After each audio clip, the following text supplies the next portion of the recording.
Games Workshop has released a faction focus for the Tyranids, and we're going to cover it today. Better late than never. We are a Tyranid channel mainly here, like to generalize ourselves as all 40k, but I love my Tyranids, you love the Tyranids, so we're going to cover it here. Absolutely. I have my excuses for being late on this, but nonetheless, we're covering it now. Thank you, members, for supporting us here at Maelstrom Game Studios, and thank you to everyone else who is using the links down in the description below to help support the growth of our channel. We've got some big things coming here with the launch of 10th edition, so stay tuned, subscribe, like, and let's get into that video.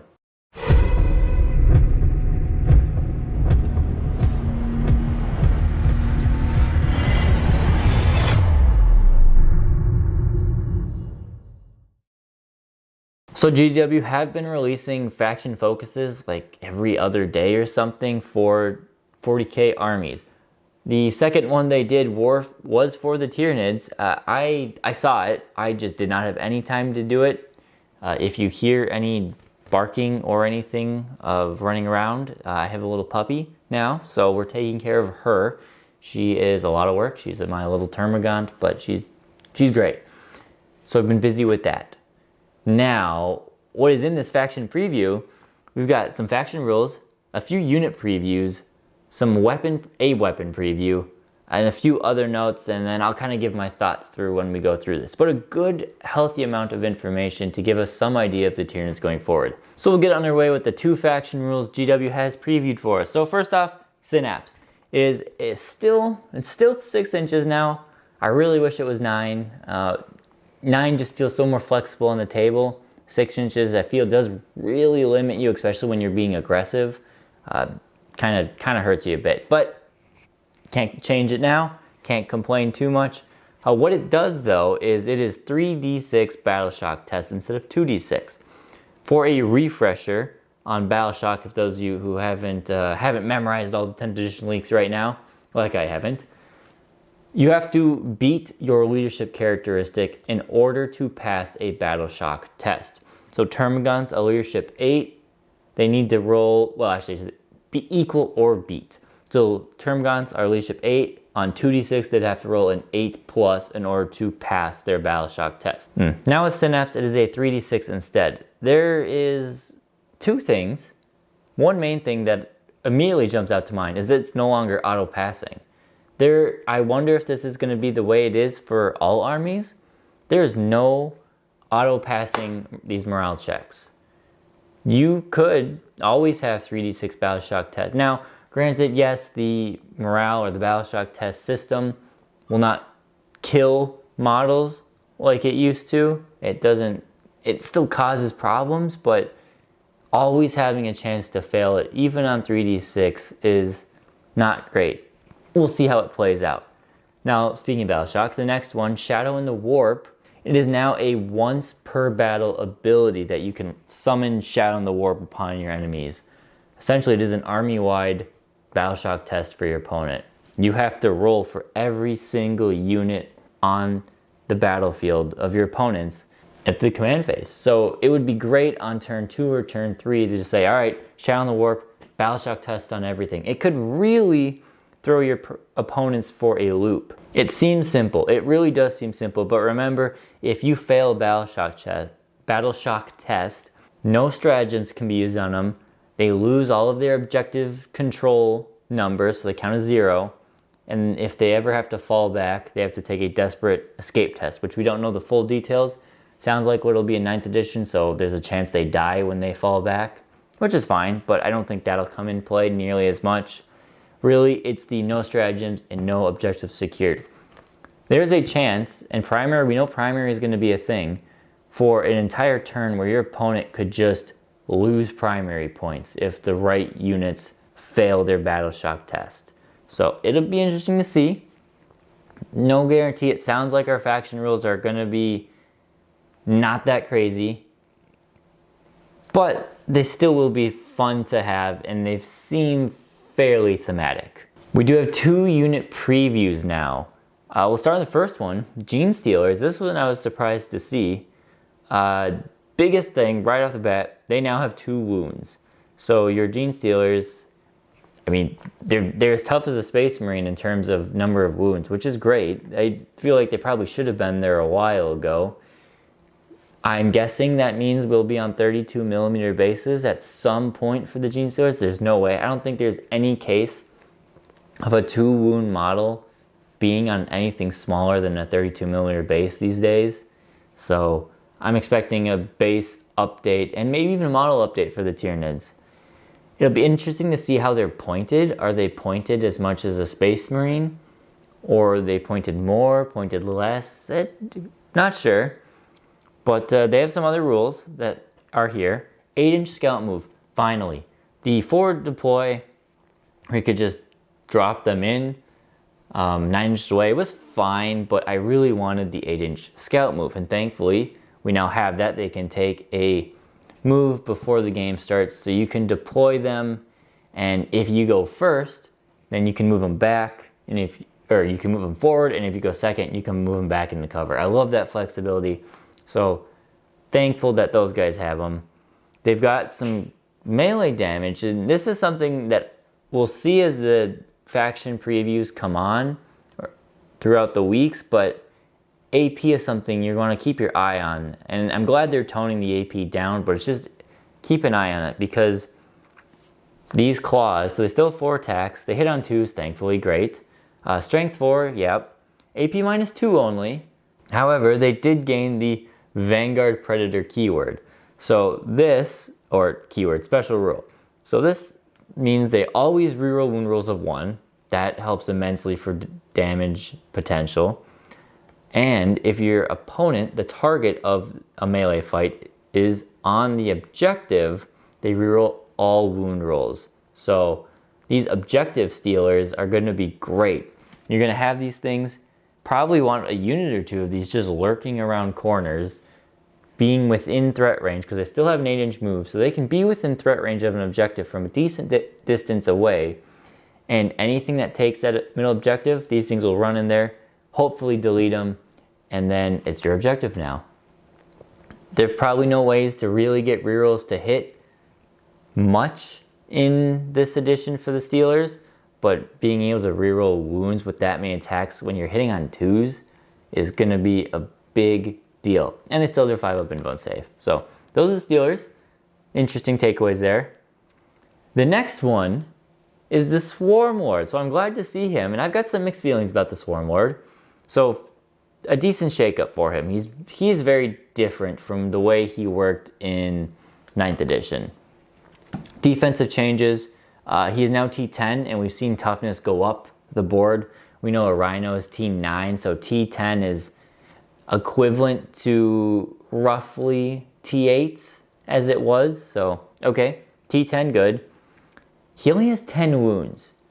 This was a big shocker for me, because I was really hyped to see him go up to 13 wounds, and I wish he had gone a little higher. But now he's dropped down to 10 wounds, so I don't like this change by any means. We'll see how it plays out, but I do not like that he only has 10 wounds. He still has his 2-up, 4-up, so that's fine. It still makes him durable in that aspect. Now, his offensive changes, he's got some here. So he's still strength 9, but the strength has changed around. So he's only now wounding rhinos on 4s, which is interesting. He's not wounding them on 3s like he used to. So strength 9, AP -2 only. So you're telling me the big, massive bone sabers of the Swarmlord only have the same AP as a Gene Stealer Claw. I guess one's brute strength, but AP2 is AP2 now. They're damage 3, thank God, and he still has 8 attacks. So that's fine. He lost, what, 1 attack, which made sense. I don't really know where that 9th attack ever came from Swarmy. So essentially, yeah, he lost some AP, lost an attack, lost a little bit of strength, and kept the damage. He did gain, for his psychic abilities, a psychic shooting phase. A synaptic pulse is the name of it. It is a psychic and a torrent. I don't believe we've had the torrent keyword revealed yet.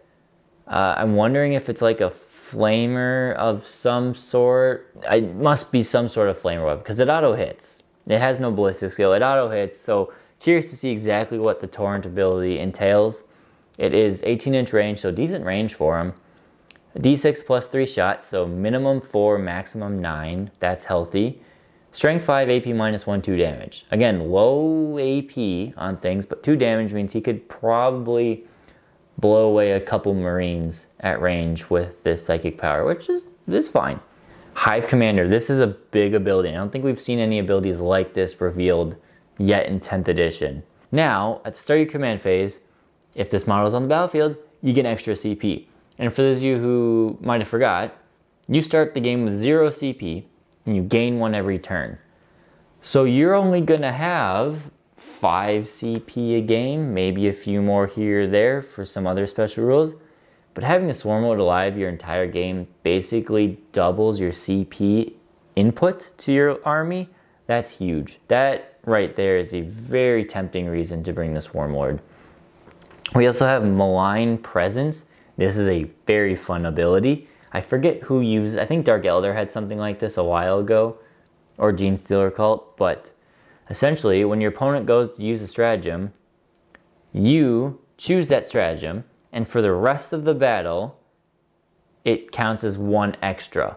And when you only have potentially 5 CP to start, it could turn that stratagem into a one-time use only sort of thing. So if Transhuman's still in the game where, 4 up, can only wound on 4-ups, now it's 2 CP potentially, that could totally throw someone's game plan out there.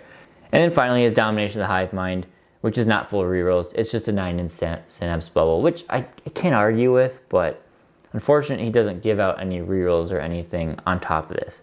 We don't know points. We don't know what the case is with that. He could be just not as many points. He could be a ton of points. Who knows? But that's a Swarmlord. All right, Editor Craig coming in here. I was about to release this video on Friday, today. So you're seeing it on Monday. I was about to release this video and GW dropped 2 more Tyranid reveals on us. So we're gonna cover those right here. We have a partial unit preview and a weapon preview. So I'm gonna stick them in right here. So first off, we have the Neurogant as a partial unit preview. As you can see, their stat line, it's kind of underwhelming as a whole. I mean, 6-inch move, toughness 3, 6-up save, 1 wound, 8+ leadership, and it counts as 1 for objective controlled. And its melee is equally as unimpressive at 1 attack, weapon skill 4, strength 3, and 1 damage, no AP. Essentially, this is a 8th edition Termagant without the gun. So it doesn't hit very hard like a Hormagant, and it can't shoot like a Termagant, but it does have at least one. This isn't the full data sheet, like I said, but it has at least one special rule, and that is the Neurosight. While this unit is in Synapse range of your army, it also has the Synapse keyword. So I'm assuming this kind of works as a little Synapse beacon, similar to how the Spore Assist works. It's mobile. It's something. Hopefully they have some other rules where they can maybe attach to certain characters, or certain characters can attach to units of them, and they can have like a quasi bodyguard rule, how they said they were supposed to behave. But based on these rules, gosh, I hope these things are like 5 points apiece, because they're not doing anything. And I don't know, maybe 5 points apiece, but there's 11 in unit, so 55 points for a squad. Maybe 60 points if you pay for 10 points for the leader one. It's interesting. It's interesting. We'll wait to see the full picture until we give the full judgment, but right now it seems like it's a neat unit to have, but you probably don't need a ton of. However, that's the Neurogant. And we'll go into weapon previews. GW already gave us 1 weapon preview, but they gave us a second one, and that is the Barb Gaunt's Bio Cannon. So it's a partial reveal for the Barb Gaunt. We get to at least see what his weapon is like. It is a 24-inch range, attack D6, ballistic skill 4+, strength 5, AP 0, damage 1. It does have the blast and heavy keyword, meaning blast or heavy is if it stands still, it gets to hit on 3s instead of 4s. And the blast keyword, it gets extra shots against the larger the unit is. So it's something. 24-inch range, you're not gonna be long range artillery. Like they said, they're not long range artillery. The damage output is okay. A full unit of 5 of these shooting intercessors, you're gonna maybe kill 2 of them, which is okay. It's nothing great. Against lighter infantry, maybe Eldar Guardians or Skitarii Rangers and Vanguard, you'll do a bit more. You'll do a lot more because they have worse armor safe. But for Marines, you're not going to be doing too much. The special part that comes in with these guys is the Neurodisruption Bombardment. And that is a special rule that for every time an infantry unit is hit by one or more of the attacks made by this unit's biocannon until the end of your opponent's next turn, the enemy is disrupted. While this unit is disrupted, subtract 2 from the move characteristic and subtract 2 to advance in charge rolls made for it. I thought this was a pretty neat rule, but not until Matt pointed out that you could split fire with these, assuming the split firing still works the same way. D6 shots hitting on 4s, the more you split fire, the less risky you are to even get hits off. But all you have to do is hit them. Maybe it'll turn out to be okay, but maybe not. We'll see. So far, it's a neat little mechanic, I'll say for sure. We then have a weapon preview. Now this one, I like. I hate and I like. So the Rupture Cannon was always notorious up until 9th edition Codex to just be this big, dumb, random gun where it would hit you. Sometimes it would kill a Land Raider, and sometimes it would do nothing to a Space Marine. Very random, big shots. They've kind of toned that in 9th edition to be a more consistent, more big damage dealing weapon. And they've taken it in 10th edition and said, that was kind of lame. Let's go back to the big dumb random stuff. So it is 48-inch range, 2 shots, ballistic skill 3+. It is a heavy weapon. Strength 18. 18. So you're wounding all medium vehicles, probably, so like rhinos and below, on 2s. AP -4, so the high AP is still a thing in our army, and 2d6 damage. Now the heavy weapon is +1 to hit if they remain stationary. So if you can get this thing set up in a place where it won't have to move again, it could just fire off these big shots, you're hitting on 2s, which is really good. Wounding a lot of your targets on 2s, probably 3s at worst. Actually, I'd be shocked if you ever wounding something on worse than 3s. AP -4, meaning it will go through pretty much everyone's armor save. Maybe they'll get a 6-up if they don't have an invuln. And 2d6 damage. So it's just, you could hit this thing perfectly and do 4 damage, or you could hit it and do 24 damage. Really just wild amounts of damage. I'm not a fan of the super swinginess, but I do like it because that's the Rupture Cannon I know. So I like to see it be back to the way it is.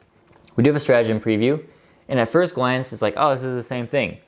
Endless Swarm we have in our current codex. If you run a lot of Termagants or Hormagaunts, you're probably using this all the time. It has one very important change to it. And I did not catch this the first time I read it. I read back again and realized, hold on, it's even better. So now it targets up to two units that are Endless Multitude if they're within synapse range of your army. I don't know, I'm curious though if that synapse range is they have to be a continuous link, or it's just, here's a Hormagaunt squad in one corner of the map next to some warriors, and here's a Termagant squad in the other corner of the map next to a Hive Tyrant. Are they both within synapse range? I assume so, but I don't know for sure. They both get D3 plus 3 models back. I'm assuming you roll for each of them. But instead of 1 CP for 4 to 6 models back, you can now target 2 models and get up to 12. You're getting 8 to 12 models back, which if you're running a big horde army, this could be a big one to use a couple times a turn. And who knows, those reanimation shenanigans where you can keep getting closer to your opponent could just allow you to get a couple more charges off with this strat. So really great stratagem. I do like it. I already loved it now, but with the advent of CP being even harder to come by, I guess it makes sense that they made you a little bit more of a reward coming to with this strat. And that's it. That is all we have so far for the Tyranids. Again, Most of it I really like. It'll be interesting to see the use case of Shadow in the Warp in more of a competitive setting, if it really comes up to be, holy cow, this is awesome, or it becomes a bit more of a gimmicky, ooh, maybe I did something cool with it. We'll see. Synapse, I'm a little worried that Synapse no longer has an auto pass mechanic. It is just slightly better odds. It's probably going to make your Gaunts still run 50% of the time. So it's unfortunate there. We'll see. Things can always change. Well, they can't really change. But we'll see how it plays out, how Battleshock really plays out in the full scheme of 40k again. We only have glimpses of it right now. I love the changes to Gene Stealers. I think they're going to be awesome. I wholly anticipate them getting a new model to accommodate these rules. Swarmlord, I still like him. I'm a bit on the fence with his drop in wounds and his no longer giving bubbles or rerolls or anything. We'll see how it plays out. I still think he'll be good, but yeah. And then obviously the stratagem and the rupture cannon are awesome. So those are the faction previews for the Tyranids. So let me know what you guys think. Are you really excited for these? Are you a little on the fence like I am with Synapse and Shadow in the Warp? Let me know in the comments. And thank you guys for watching. We'll catch you next time here at Maelstrom Gaming Studios.